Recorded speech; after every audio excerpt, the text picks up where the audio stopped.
ҷаҳони технология. хабарҳои навин аз ҷаҳони илм ва технология. дастоварди комёбӣ ва муваффақияти олимон дар соҳаҳои гуногун. ҷаҳони технология.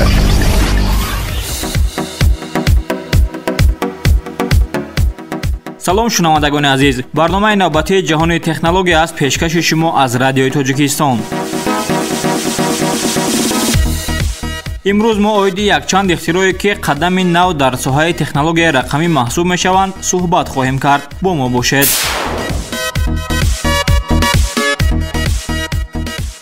ширкати ҳаузми намунаи нави хонаи сайёри худро бо номи Microhouse Pro 2025 муаррифӣ кард. ин хона бо технологияи пешрафта сохта шуда метавонад дар ҳама гуна шароити обу ҳаво мустақилона фаъолият кунад. он барои одамоне ки мехоҳанд бидуни вобастагӣ ба шабакаи барқ ва об зиндагӣ кунанд як дастгоҳи беназир мебошад. хона бо панелҳои офтобӣ муҷаҳҳаз буда метавонад барқи кофӣ тавлид кунад. он инчунин технологияи махсус дорад ки аз ҳаво об ҷамъоварӣ менамояд ва пардохҳоро ба таври худкор коркард мекунад. ҳамаи ин ба он маъност ки дар ин хона зиндагӣ кардан мумкин аст ҳатто дар ҷойҳои дурдаст ки ягон инфрасохтор вуҷуд надорад. барои идора кардани системаи дохили хона бо технологияи хонаи ҳушманд муҷаҳҳаз шудааст. ин маънои онро дорад ки равшанӣ, ҳарорат ва пардаҳоро бо садо ё барномаи мобилӣ метавон назорат кард. аз ҷиҳати тарҳ ин хона услуби замонавӣ дорад. дар дохили он ошхона бо таҷҳизоти зарурӣ, ҳаммом, ҳуҷраи дастшӯӣ ва рахти хоб мавҷуданд. ҳатто катҳо ва мизи хӯрокхӯрӣ ба таври махсус сохта шуданд ки фазои дохили хонаро васеъ мекунад. хона бо батареяи пуриқтидор муҷаҳҳаз аст ки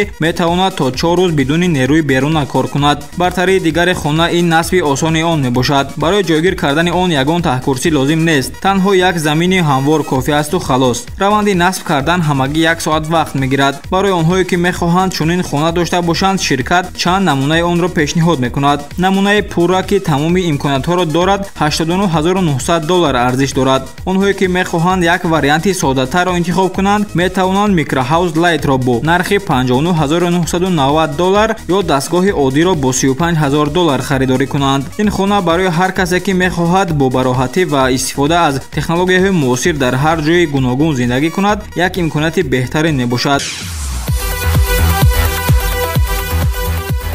ширкати X-Real айнаки нави воқеияти афзудаи худро бо номи Air 2 Ultra муаррифӣ кард. ин айнакҳо ба корбарон имкон медиҳанд ки иттилооти рақамиро ба муҳити воқеӣ ҳамроҳ кунанд ва таҷрибаи нави интерактивӣ ба вуҷуд оранд. айнакҳо бо сенсорҳои сечанака муҷаҳҳаз мебошанд ки муҳити атрофро сечанака тасвир мекунад ва ё ашёҳои виртуалиро дар фазои воқеӣ ҷойгир месозад. технологияи дисплеи microLED ба айнакҳо қобилияти намоиши тасвирҳоро бо сифати хеле баланд нишон медиҳад ки бо қарори 1080 пиксел ва сурати навсозии 1020 Гц тасвирҳоро равшан ва ҳамвор мекунад. айнакҳои X-Real Air Ultra инчунин хусусиятҳои танзими торикӣ доранд. линзаҳо бо технологияи электрохромӣ муҷаҳҳаз буда корбар метавонад сатҳи торикӣ ва равшании онҳоро бо як тугма ки дар рӯи айнак аст танзим кунад ки он барои шароити мухталифи рӯшноӣ кӯмак мекунад. майдоне ки айнакҳо мебинанд 45 ба 25 дараҷа аст ки манзараи васеъ ва шиносоии беҳтарро фароҳам меорад. айнакҳо мустақилона фаъолият намекунанд ва барои фаъолияти онҳо ба телефони ҳамроҳ масалан Samsung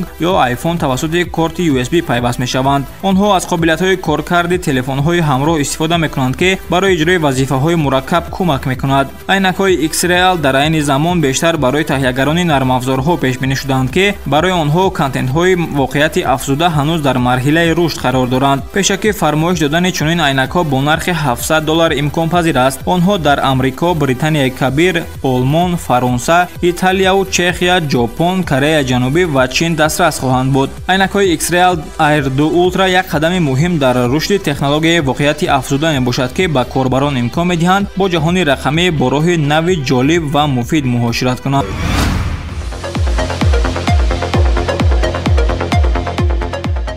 ширкати Xpeng Aero HD бо ихтирои наве баромад кард ки метавон онро нақлиёти оянда номид. он Land Aircraft Carrier ном дорад ва ҳам мошини заминӣ асту ҳам воситаи парвозкунанда. тасаввур кунед ки шумо дар роҳҳои муқаррарӣ бо мошинатон ҳаракат доред, вале ногаҳон ба маҳале мерасед ки роҳ ба итмом мерасад. бо пахши як тугма қисми болояш аз дохили мошин ҷудо мешавад ва ба осмон парвоз мекунад, мисли дронҳое ки одамҳоро мекашонанд. ин дастгоҳ аз ду қисм иборат аст. қисми асосӣ ки онро мошини модарӣ меноманд дарозии 5 115 метр ва паҳноии 2 метрро дорад. Он бо муҳаррики гибридӣ кор мекунад ва метавонад то 1000 километр дар роҳ ҳаракат кунад. дар дохили он қисми парвозкунанда ҷойгир аст ки 2 нафарро бурда метавонад. вақте ки зарурат пайдо мешавад, он ба осмон парвоз мекунад ва баъд аз анҷоми парвоз боз ба ҷояш бармегардад. идора кардани модули парвозкунанда осон аст. он метавонад бо системаи автоматӣ парвоз ва фуруд ояд. хатсайрро худ интихоб мекунад ва ҳатто мустақилона ба мошин бармегардад. агар шахс худаш хоҳиш дошта бошад, онро метавонад бо як воситаи махсус идора кунад. барои ёд гирифтани тарзи идораи он ҳамагӣ 3 соат омӯзиш лозим мешавад. модули парвозкунанда бо як бор пур кардани батарея метавонад то 6 маротиба парвоз кунад. вақте ки зарурати пуркунии барқ пайдо мешавад, мошини асосӣ онро бо системаи зудпуркунӣ дар ҳамагӣ 18 дақиқа аз 30% то 80%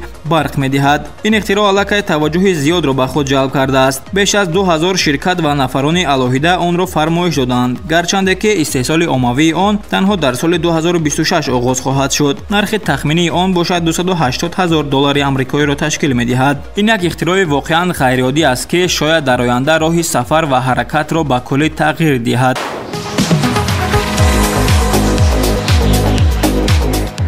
шунавандагони азиз, ин буд он ҳама ихтирооте ки мо тӯли ин ҳафта ҷамъоварӣ намуда пешкаши шумо намудем. умедворем ки ҳамаи ин ихтироот дар ояндаи наздик дастраси мо мегарданд ва мо аз онҳо истифода мекунем. дар таҳияи барнома саҳм доштем муҳаррир Шаҳбоз Табарзода, коргардон Асҳоби Юсуф. то барномаҳои навбатӣ, хайр.